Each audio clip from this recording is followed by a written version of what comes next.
Hey everyone, Carson here from the Runner's Odyssey. Last week I ran a new personal best in the marathon, 3:03:27.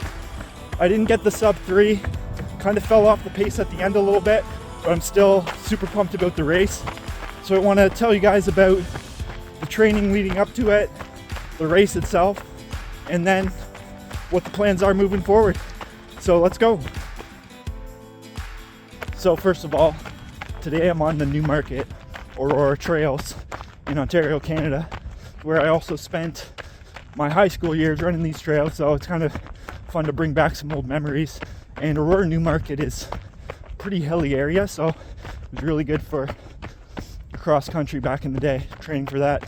Anyway, getting back to this marathon race, leading in, the training was going excellent with about 5 weeks left. I mean, no excuses, everybody's life gets busy, but it kind of similar for me. The work got crazy, my hours were all over the place. I lost, if I'm being honest, I kind of lost some motivation and discipline the last 5 weeks, just overall exhausted, mentally, physically. I've never kind of felt so pessimistic going into a race as this one. But as you'll see, things kind of turned out a little bit better than I expected. So when I was on the start line for this race, usually I get really nervous. There's butterflies, but in this case, there was none of that.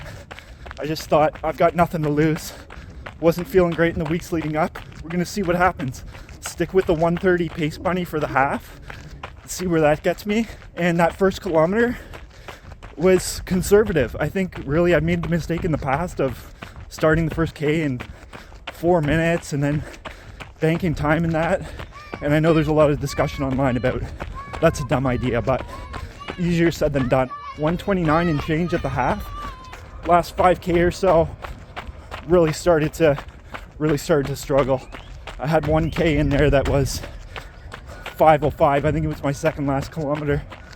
Where my headspace was and how my body felt going into it, I've got no regrets about how the race went, even though, you know, I'm 3 minutes away. So one major change I made with that marathon was the course. In the past, I'd always run Mississauga. Nothing against the Mississauga Marathon. It's a net downhill course. In my head, I was always thinking, net downhill, oh perfect, free time. But really guys, that's not the case, because the first half of the race, when it's all downhill, your body's taking that pounding. I've seen a lot online about Boston Marathon runners feeling the same way. Not that I've ever run Boston, but that's the goal. So this year I ended up going with Georgina Spring Fling.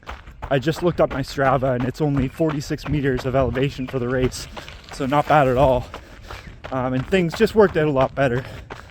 All right, awesome. Well, we're back from our run. It was 14.5 kilometers at about 5:30 per kilometer. So pretty easy run, and my first real run back after the marathon.